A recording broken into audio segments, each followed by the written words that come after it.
이 사무엘상으로 계속 보고 있어요. 근데 사무엘상 오늘 보면 6장 전체입니다. 6장 전체를 제가 다루도록 하겠습니다. 그래서 사무엘상 6장은 가만히 사무엘상 6장에 있는 말씀이 무엇인가 가만히 연구하고 기도했습니다. 그런데 가만히 보니까 사무엘상 6장은 4장, 5장의 결론입니다. 4장, 5장, 6장은 이 성경이 좀 이렇게 다른 이야기들이 있습니다. 어떤 말씀이냐면 법궤에 관한 말씀이 이렇게 동떨어져 있어요. 그래서 법궤에 관한 말씀 가운데 특별히 6장은 4장과 5장의 결론 부분이다라고 이렇게 생각이 들었습니다. 4장에서는 이스라엘 백성들이 어떻게 했어요? 4장에서는 이스라엘 백성들이 법궤를 어떻게 했습니까? 오해했어요. 법궤만 그냥 있으면 하나님이 거기에 계신 줄 알고 법궤를 갖다 놓고 전쟁에서 이길 줄 알았는데 어떻게 됐습니까? 패배했습니다. 법궤를 마치 뭐처럼 여겼습니까? 미신처럼. 법궤를 미신처럼 여긴 거예요. 법궤만 갖다 놓으면 그곳에 하나님이 계신 거 마땅히 그곳에 계신 줄 알았는데 하나님이 여기 계시지 않았어요. 결국에는 이 법궤를 빼앗기게 됩니다. 그런데 5장을 보니까 5장은 누구 얘기냐면 블레셋 사람들 이야기입니다. 4장은 이스라엘 백성들이 법궤를 빼앗긴 얘기인데요. 5장은 블레셋 사람들이 그 법궤를 빼앗아다가 자기 신전에 갖다 놨습니다. 자기 신전에 갖다 놨어요. 갖다 놓으니까 어떤 일들이 납니까? 그 다곤 신이 자기네 신이 완전히 깨어지는 부서지는 그런 일들이 났어요. 그리고 법궤 때문에 자기네 백성들이 어떻게 돼요? 좀 거의 막 그냥 멸살을 당할 그런 위기에 처하는 그런 모습을 볼 수가 있습니다. 그러니까 법궤 때문에. 그래서 결국에는 이제 6장으로 넘어가면서 그 법궤를 어떻게 해야 된다고 얘기를 합니까? 이제 돌려보내야 된다라고 하는 것이 6장 얘기예요. 그런데 6장은 어떤 얘기가 나오냐면 이스라엘 이야기도 나오고 누구 얘기도 나올까요? 블레셋 이야기도 함께 나옵니다. 그러니까 4장에서는 이스라엘 백성들의 위주로 법궤와 관련해서 이스라엘 백성들 위주로 나오는데 5장은 그 법궤와 관련해서 블레셋 사람이 나오고 6장을 가만히 연구하고 묵상을 해보니까 6장은 블레셋 사람도 나오고 이스라엘 사람도 나오면서 함께 나오면서 결론적인 얘기를 바로 오늘 6장에서 이렇게 하고 있는 것입니다. 6장에서는 4, 5장에 등장했던 이스라엘과 블레셋이 함께 등장을 하죠. 하나님의 법궤를 잘못 이해한 두 민족이 함께 나란히 등장합니다. 그러면서 제가 주중에 여러분들에게 텍스트를 보냈습니다. 중요한 질문이 하나 있다고요. 핵심 질문이 있는데 그걸 한번 찾아보라고 제가 텍스트를 보냈는데요. 뭔 것 같습니까? 6장 20절 말씀을 보니까 6장 20절 말씀을 보니까 누가 거룩하신 하나님 앞에 서리요. 다시 한번 해보겠습니다. 누가 거룩하신 하나님 앞에 서리요 하시는 겁니다. 잘 기억하세요. 누가 거룩하신 하나님 앞에 서리요. 여러분들만 한번 해보겠습니다. 시작. 누가 거룩하신 하나님 앞에 서리요. 예, 누가 거룩하신 하나님 앞에 서리요라고 하는 이 질문에 대답을 해요. 오늘 본문은. 이 말은 뭐냐면 누가 거룩하신 하나님을 저항하리요? 누가 거룩하신 하나님을 대항하리요? 이런 질문에 오늘 본문은 스스로 답을 하고 있는 것을 볼 수가 있습니다. 다시 말씀을 드리면 거룩한 하나님 앞에 나아가는 길을 어떤 길입니까? 거룩한 하나님 앞에 나아가는 길을 오늘 본문에서는 얘기하고 있는 것을 볼 수가 있습니다. 이것을 다른 말로 이렇게 생각을 해봤습니다. 이것은 거룩하신 하나님을 어떻게 예배할지를 오늘 본문에서는 보여주고 있는 거예요.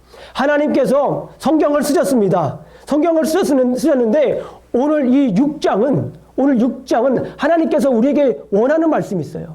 요구하시는 말씀이 있어요. 그게 뭐냐면 어떻게 예배할까? 누가 진정한 예배자인가? 그것에 대해서 오늘 본문은 얘기를 하고 있는 것입니다. 이스라엘뿐만 아니라 누구까지요? 블레셋 이방들까지도. 이것은 하나님을 믿는 이스라엘 백성들에게만 해당되는 내용이 아니에요. 오늘 6장은 이스라엘과 블레셋이 함께 왔다고 그랬죠. 그러니까 이스라엘과 이방 모든 나라들이 어떻게 하나님에게 뭐 할 것인가? 예배할 것인가에 대해서 오늘 본문은 우리에게 보여주고 있습니다. 그런데 오늘 본문도 역시 4장도 그랬고 5장도 그랬고 6장도 그랬고 제가 오답노트라고 그랬습니다. 오답노트.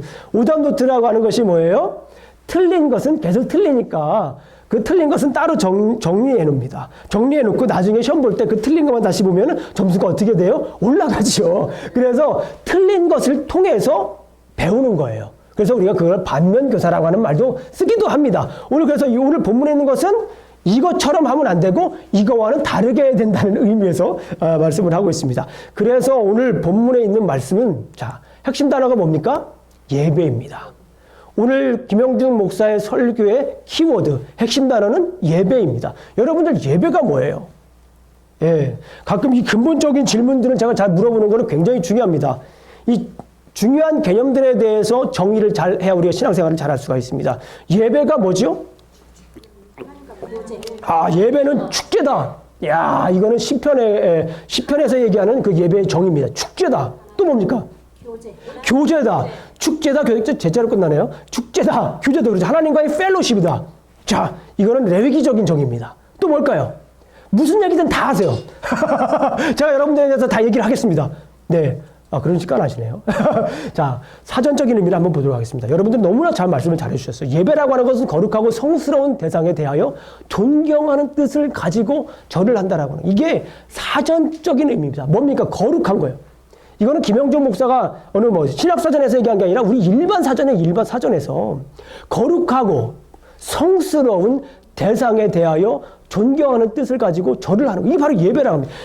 거룩한 분 앞에, 그렇죠? 성스러운 대상 앞에, 누굽니까? 하나님 앞에 우리가 절을 한다라고 하는 것은 뭡니까? 네, 경배한다라고 하는, 절을 한다라고 하는 것은 나를 낮춘 것입니다.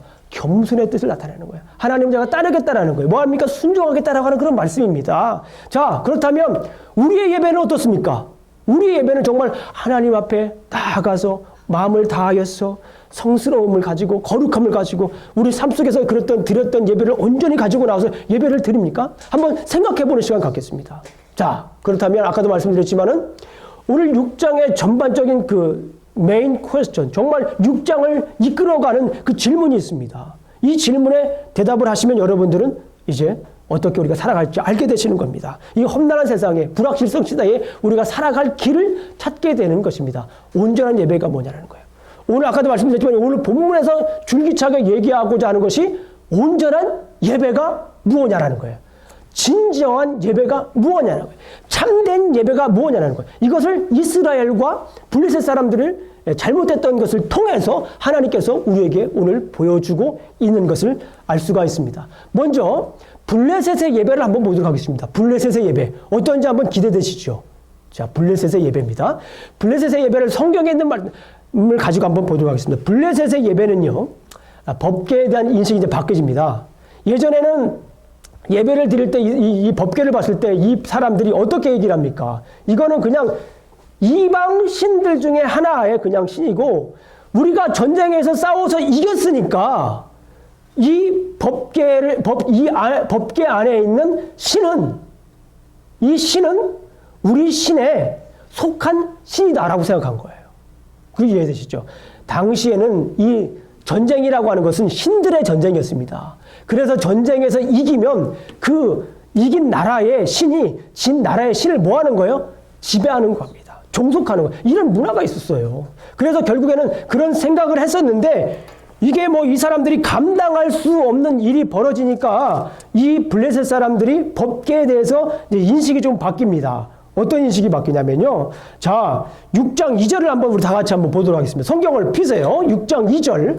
6장 2절을 한번 보겠습니다. 자, 성경을 피시면서 한번 저와 함께 읽으시면서 어떤 내용인가 한번 꼼꼼히 한번 보도록 하겠습니다. 6장 2절을 보겠습니다. 자, 가급적이면은 성경책은 종이로 된 성경책을 가져오시면 좋겠어요. 네, 왜냐면 거기서 쓰기도 하고 또 그런 종이적 이게 침도 발라서 읽기도 하고 성경을 읽으면서 눈물도 흘린 눈물 자국도 있고 뭐 기도하면서 흘렸던 콧물 자국도 있고 뭐 침 튀긴 자국도 있고 그런 성경이 좀 맛깔스러운 성경입니다. 예, 그래서 자꾸 성경을 보면서 이렇게 길들이시기 바랍니다. 예. 자, 6장 2절. 그래 잘 찾을 수가 있습니다. 6장 2절. 블레셋 사람들이 제사장들과 복술자들을 불러서 이르되 우리가 여호와의 궤를 어떻게 할까? 그것을 어떻게 그곳으로 보낼 것인지 우리에게 가르치라. 예전에는 이 사람, 여기까지만 읽겠습니다. 예전에는 그냥 힘이 센 그런 신 중에 하나였는데 오늘 고백을 하는 걸 보니까 여호와의 개라고 하는 거예요. 이 여호와라고 하는 것은 영어 성경을 보게 되면 the Lord입니다. the Lord. the Lord라고 하는 것은 뭐 힘이 굉장히 센 Almighty God. 이 Lord를 쓰는 거예요. 그러니까 이 사람들이 볼 때 생각이 좀 바뀌는 거예요. 이거 우습게 봐서는 안 되겠다라는 거예요. 우리의 신도 우리가 그렇게 세다고 믿었던 우리의 이 신조차도 거기에서 굴복하는 걸 모습을 보니까 이거 안 되겠다라는 거예요. 그러니까 단지 거기에서는 뭐냐면 진정한 하나님으로 섬긴 것은 아니고 정말 힘이 센 그런 신으로 이제 인식이 변화되는 그런 모습을 볼 수가 있어요. 그래서 이 사람들이 하게 된 이런 생각을 하고 나서 어떻게 합니까? 참 놀라운 일이 일어나요. 놀라운 일이 일어납니다. 6장 3절을 한번 보겠습니다. 6장 3절. 그들이 이르되 이스라엘 신의 괴를 보내려거든 거저 보내지 말고 그에게 속건제를 드려야 할지니. 자, 무슨 죄를 드려야 된다고 합니까?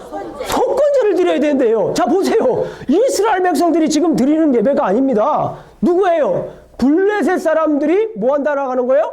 속건제를 드린다라고 하는 거예요. 자, 저와 함께 레위기를 공부하신 분들은 이 속건제에 대해서 좀 익숙합니다. 그죠? 자, 속건제와 속죄제를 많이 이렇게 혼란스러워합니다. 그런데 속건제와 속죄제의 특징이 뭐죠? 다른 점이 뭡니까? 야, 벌써 이렇게 나오는 거예요. 속죄제는 사람에게 부지 중에 지은 죄. 속건제는 성물에 민수기서 5장 15절 말씀에 보게 되면 이런 말씀이 있습니다. 성물에 대하여 부지 중에 범할 때 건제. 그렇죠. 예. 속건제를 드려라. 이거는 성물에 관한 거예요. 자, 언약궤가 성물입니까? 사람입니까? 성물이죠. 성물이니까 블레셋 사람들도 속건제를 드리는 거예요. 여기에서. 그냥 무뚝 끝도 없이 그 사람 블레셋 사람들이 속죄제를 드리고 번제를 드리고 그게 아니라 그 사람들도 어느 정도 알 것은 지금 알고 있는 것을 우리가 볼 수 있습니다. 이 속건제를 지금 드릴 것을 제안하고 있어요. 블레셋 사람들이. 그러면서 여기에 보니까 자,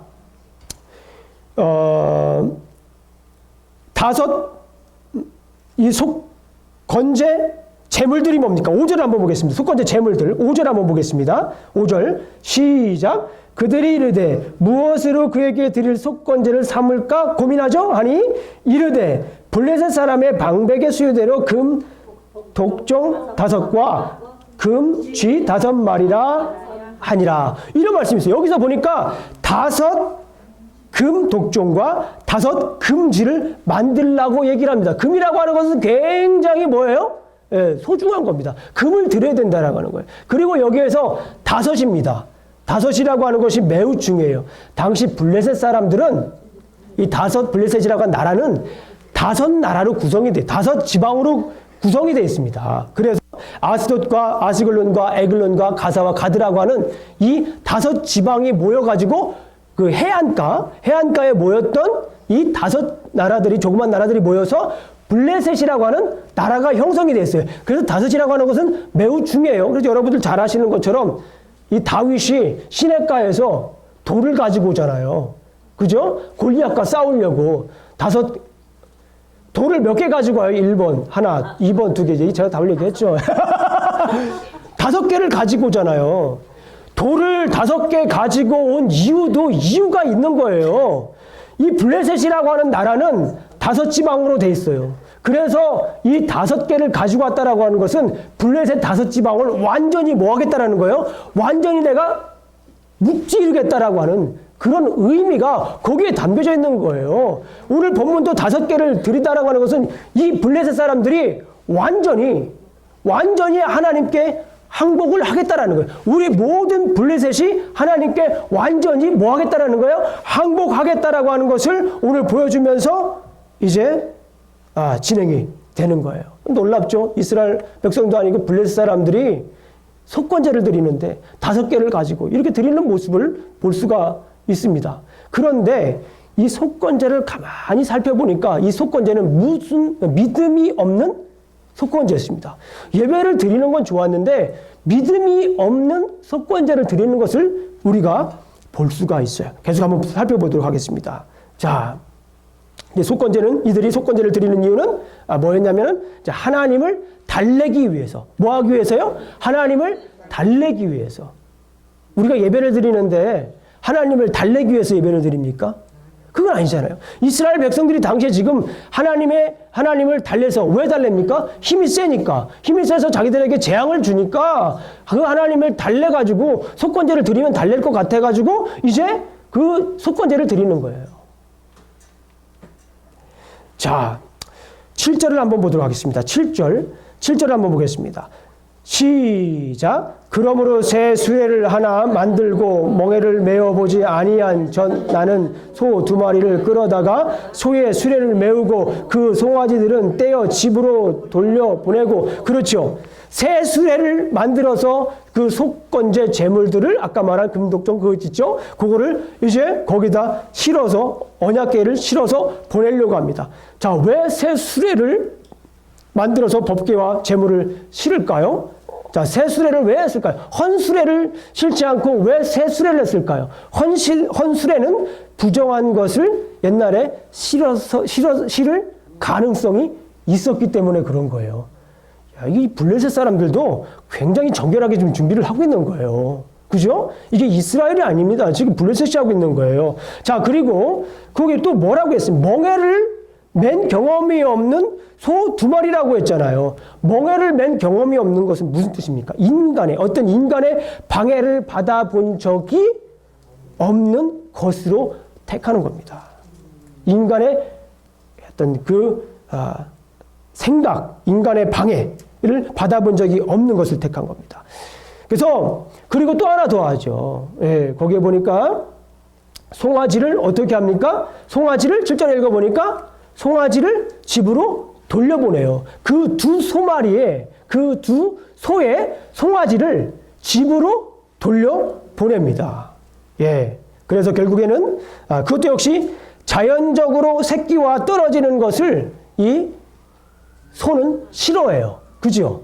그러니까 만약에 이런 겁니다. 결국에는 자, 소 2마리를 이렇게 실어가지고 보내는데 멍에를 세워서 이제 보내잖아요. 근데 그것은 이제 그 멍에를 세워보지 않았기 때문에 인간의 어떤 방해를 경험하지 못한 상태에서 자, 송아지를 떼어놓으니까 이것이 하나님의 뜻이 아니고 그냥 우연히 일어났다면 이 법궤와 속건제 제물을 실은 이 소 2마리는 어디로 갈까요?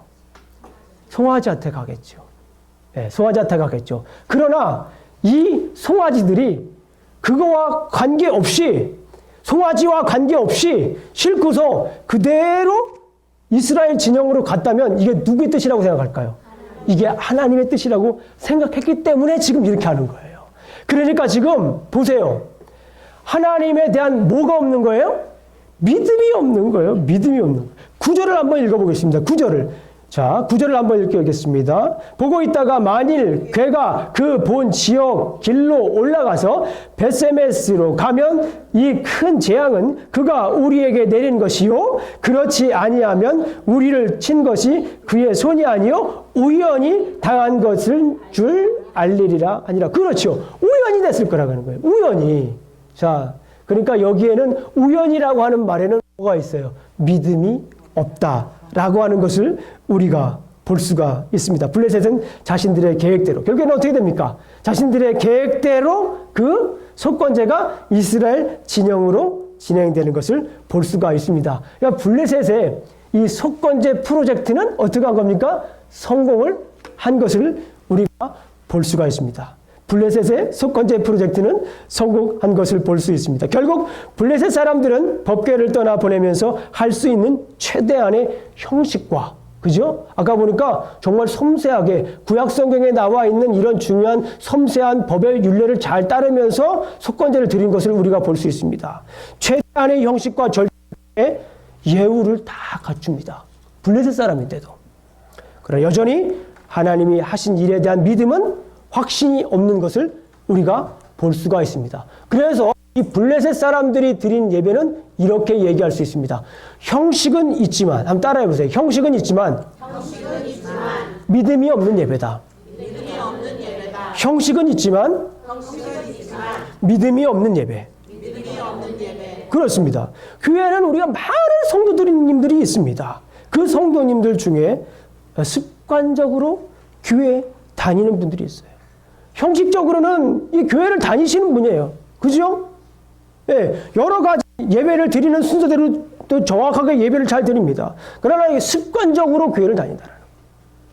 찬양을 합니다. 찬양을 하는데 뭐 어떻게 합니까? 습관적으로 그 형식에 매여서 습관적으로 찬양하는 그런 모습을 볼 수가 있어요. 간혹 저희 교회 성도님들은 그런 성도님들이 없는 것 같아요.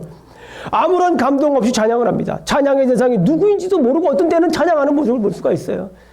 이건 뉴스 아이들에게 나타나는 현상 중에 하나입니다. 그냥 음악이 나오니까 막 예배 드리니까 막 그 음악에 휩쓸려 가지고 찬양을 했긴 했는데 누구를 찬양했는지 기억이 안 나는 거예요.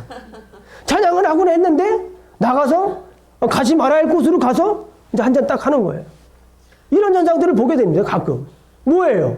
형식은 있지만은 그 안에 뭐가 없는 거예요? 믿음이 없는 겁니다. 믿음이. 눈물 걸물 다 흘려가면서 찬양을 하지만 그 속에는 하나님이 없습니다. 믿음이 없는 거예요. 그 속에 우리를 죄 가운데 구원하신 주님이 없는 것을 간혹 보게 됩니다. 기도는 하지만 습관적으로 하는 겁니다. 기도의 형식은 갖추고 있어요. 그러나 습관적으로 하는 거예요. 그 속에 뭐가 없는 겁니까? 믿음이 없는 경우를 가끔 보게 됩니다. 나의 기도 제목에 대한 응답 받기만을 위한 기도할 때가 있어요. 기도를 하는데 그 기도 믿음으로 기도하는 것이 아니라 그냥 내가 기도하게 되면 하나님이 내 복주머니 채워주시겠지라고 하는 그런 생각을 가지고 가는 우리가 기도할 때가 있습니다. 이것은 뭐예요? 형식은 있지만 믿음이 없는 예배나 똑같은 거예요. 형식은 있지만 믿음이 없는 찬양, 형식은 있지만 믿음이 없는 기도가 될 수가 있습니다. 엄밀히 말하면 하나님이 빠진 기도입니다. 예배는 있지만 하나님이 없는 예배인 것을 우리가 보게 됩니다. 오늘날 우리에게 또 중요한 것 중에 하나가 있습니다. 뉴에이지 운동이라고 있어요. 제가 아침에 우리 성경 공부하면서 얘기도 했지만 이 뉴에이지가 굉장히 우리의 예배를 혼란스럽게 만들고 있어요. 마치 뉴에이지 하는 사람들을 보면은 예배를 드리는 거 너무 흡사한 경우가 많아요. 그렇잖아요. 어떤 사람들은 명상, 관상, 수상, 요가, 투시, 마인드 컨트롤, 초능력범, 최면술, 점성술 이런 여러 가지들 이렇게 생각하면서 그래서 가만히 옆에 하는 걸 보면 예배를 드리는 것처럼 그런 마음으로 예배를 드리는 그런 형식을 갖추고 있는 거예요. 그런데 거기에는 누가 없습니까? 하나님이 없는 거예요. 예수님이 없는 거예요. 뉴에이지와 뉴에이지 아닌 거 구별하는 법 중에 하나가 그겁니다. 그곳에 예수님이 있느냐 없느냐.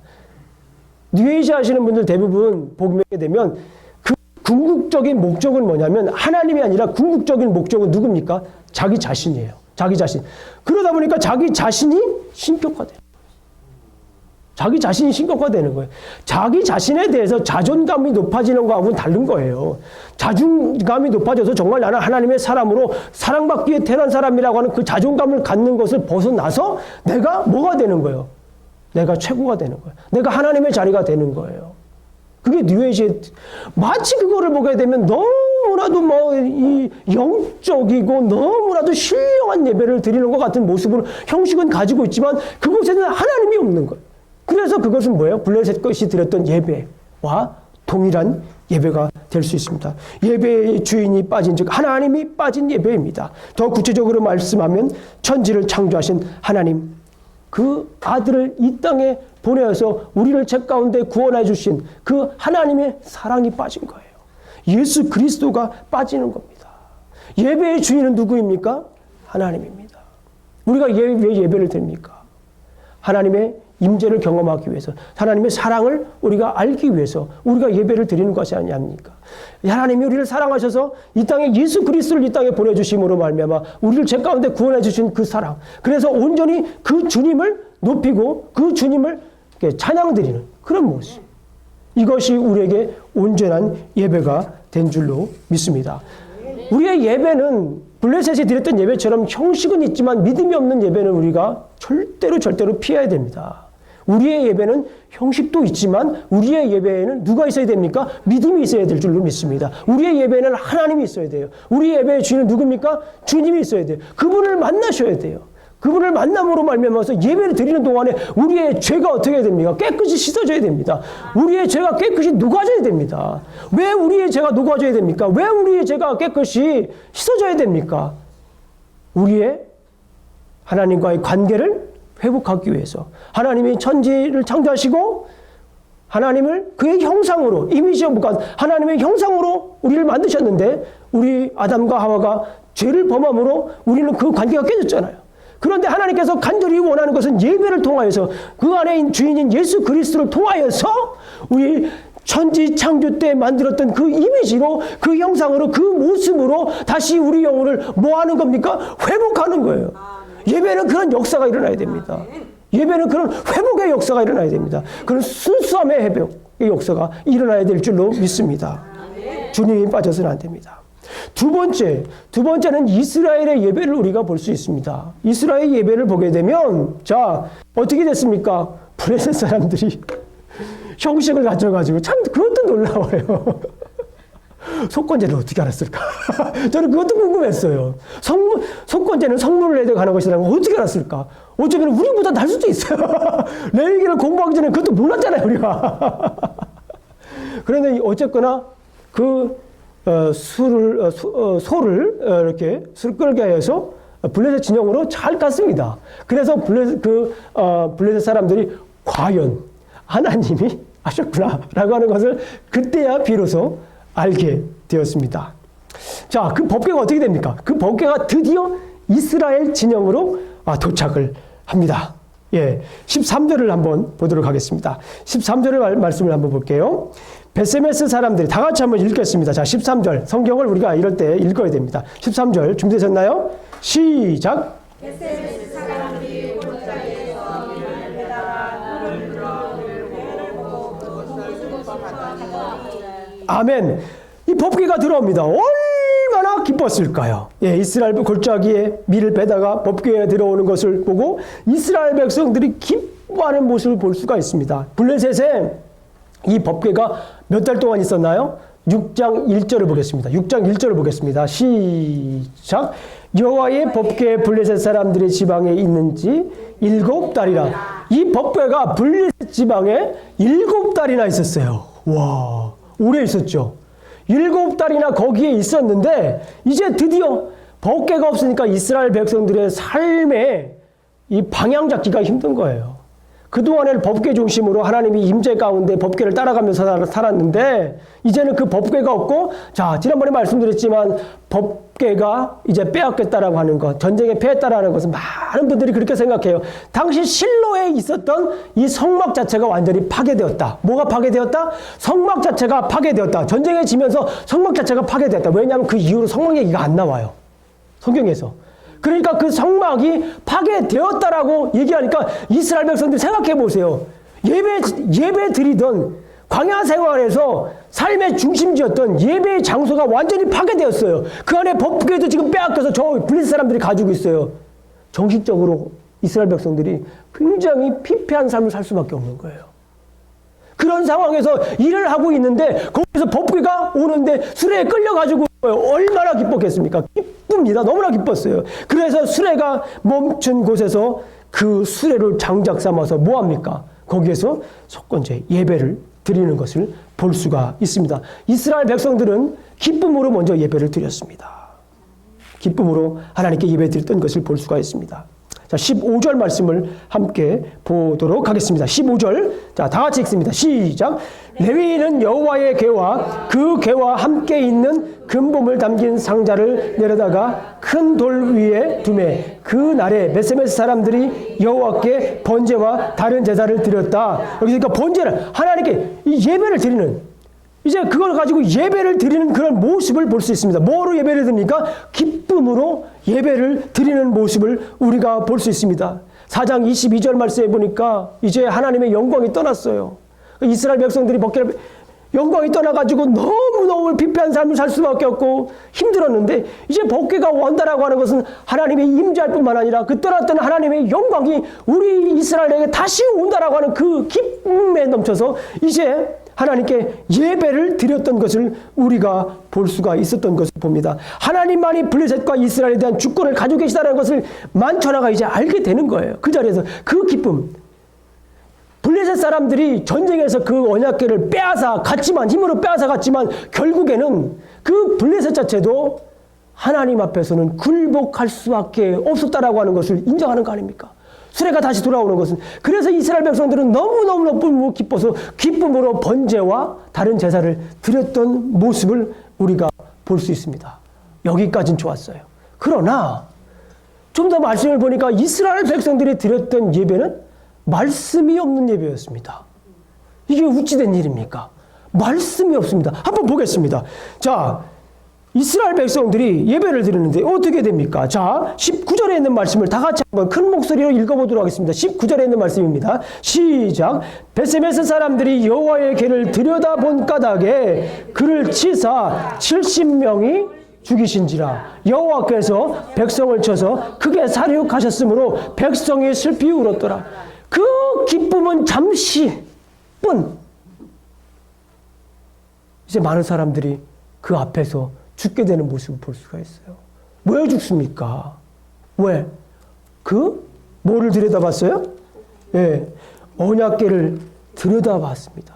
이거는요, 말씀입니다. 민수기서에 있는 말씀을 보게 되면, 민수기에 있는 말씀을 보게 되면, 우리가 잘 아는 것처럼 민수기 4장에 있는 말씀을 보게 되면, 그 성물을 이렇게, 이스라엘 백성들이 성막을 움직일 때에 거기에 있는 성막의 가구들은 고핫 자손, 무슨 자손이요?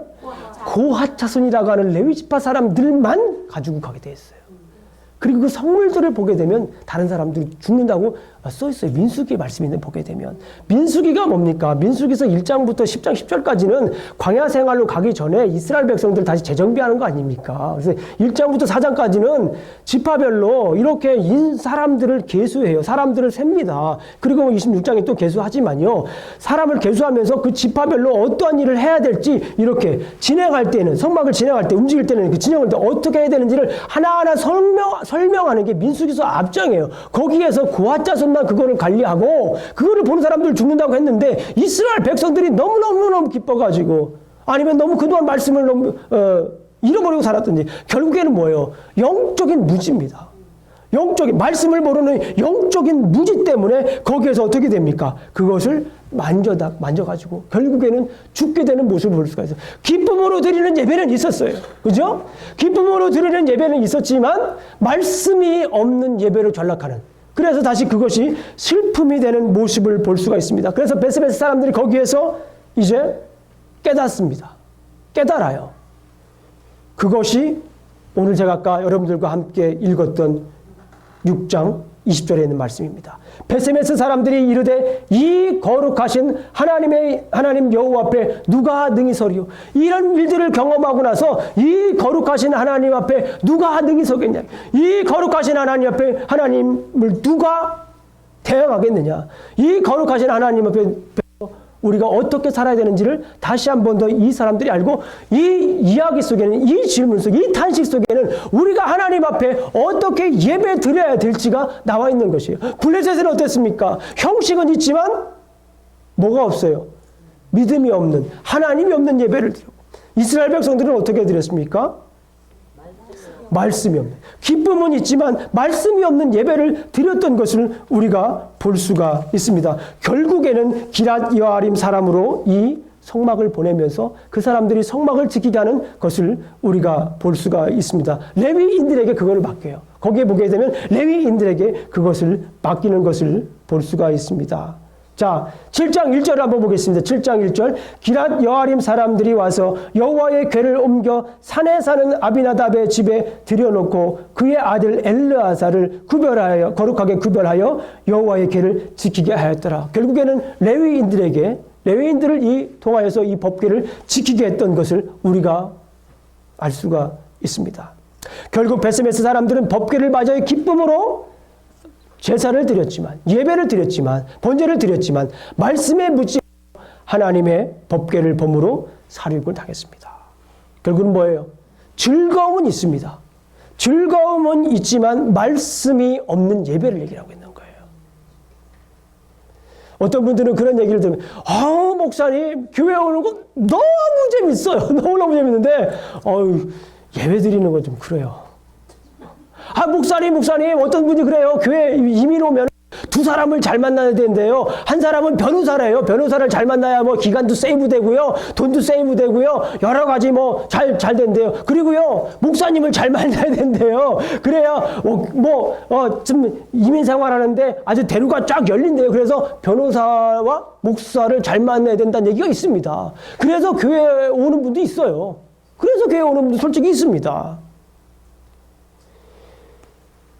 신교하는 건 너무 좋아요. 기쁘고 즐거워합니다. 사람들 만나서 얘기하고, 지난날에 있었던 얘기도 하고, 옷 산 얘기도 하고, 가방 얘기도 하고, 밥 얘기도 하고, 레시피도 주고, 여러 가지 얘기도 하고, 핀도 꽂았다 뺐다 하고, 이렇게 화장실도 같이 가다 얘기도 하고, 너무너무 재밌어요. 남자들은 운동도 하고, 너무 재밌어요. 교회 오게 되면 너무 재밌는데, 예배 드릴 때 좀 이런, 그겁니다.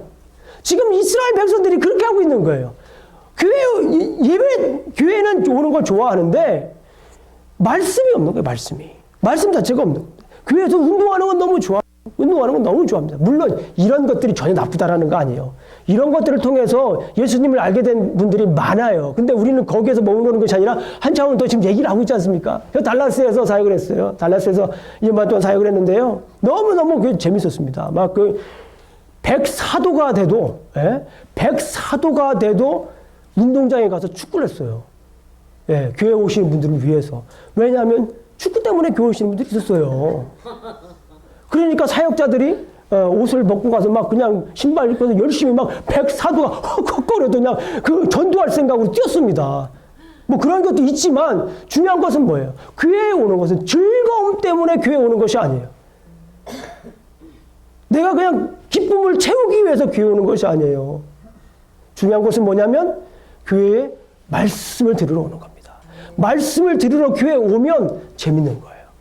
말씀을 들으러 교회에 오면 기쁨이 있는 거예요. 말씀을 통해서 치유가 되고, 말씀을 통해서 회복이 되고, 그 말씀 속에 있는 예수 그리스도와에서 살맛나는 인생을 살게 되는 것입니다.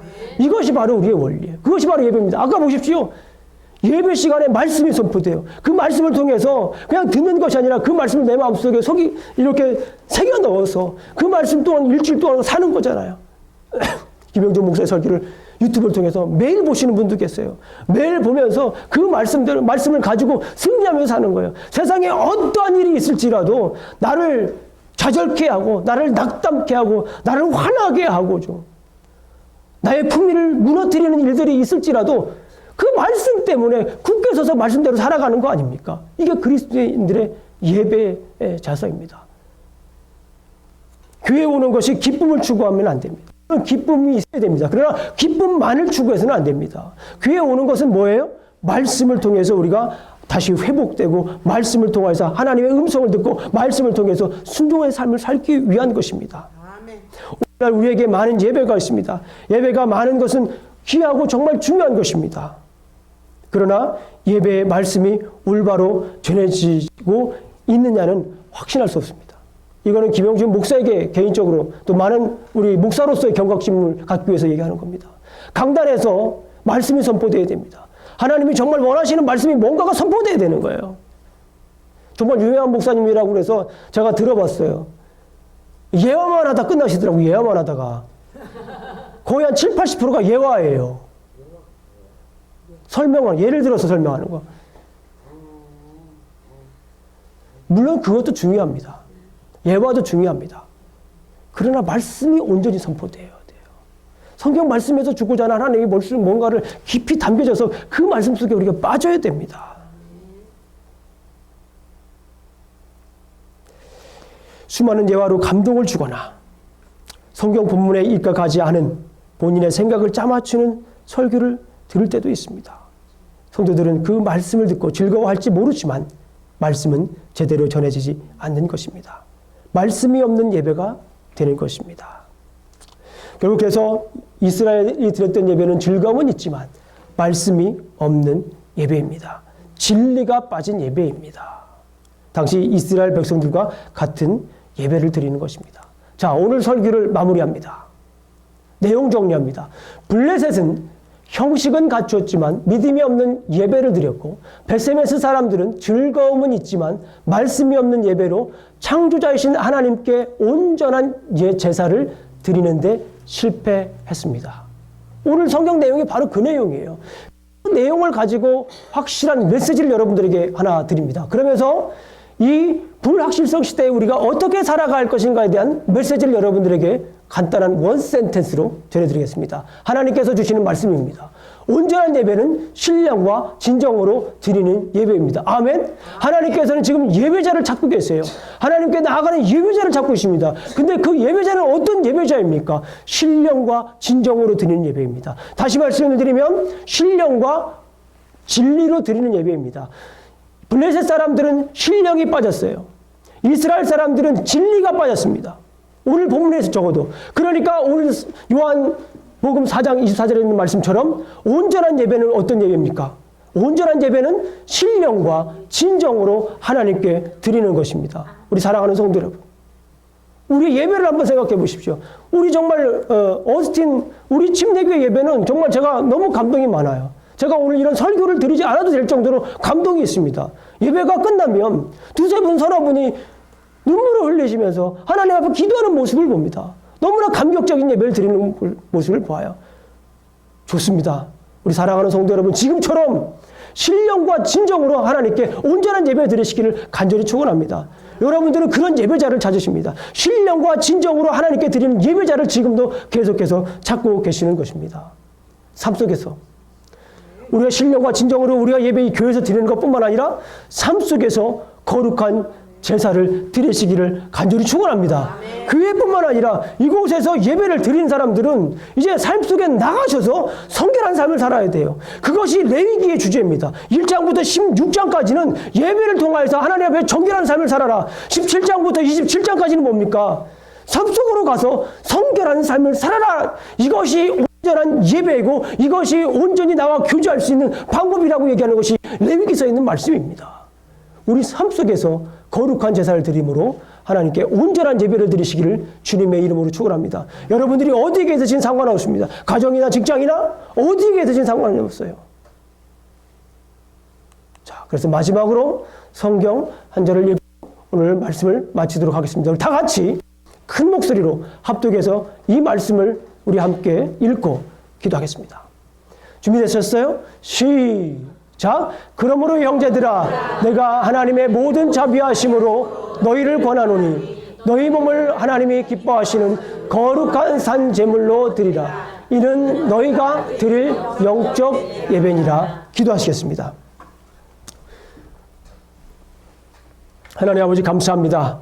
오늘도 우리가 이렇게 또 하나님 말씀을 나누었습니다. 온전한 예배, 그것은 바로 신령과 진정으로 드리는 예배인 것을 알았습니다. 형식은 있지만 하나님이 빠진 예배 드리지 않기를 원합니다. 즐거움은 있지만 말씀이 없는 예배를 드리지 않게 해주옵소서. 온전히 신령과 진정으로 주님께 예배하는 자가 되고 싶습니다. 그런 예배자가 되고 싶습니다.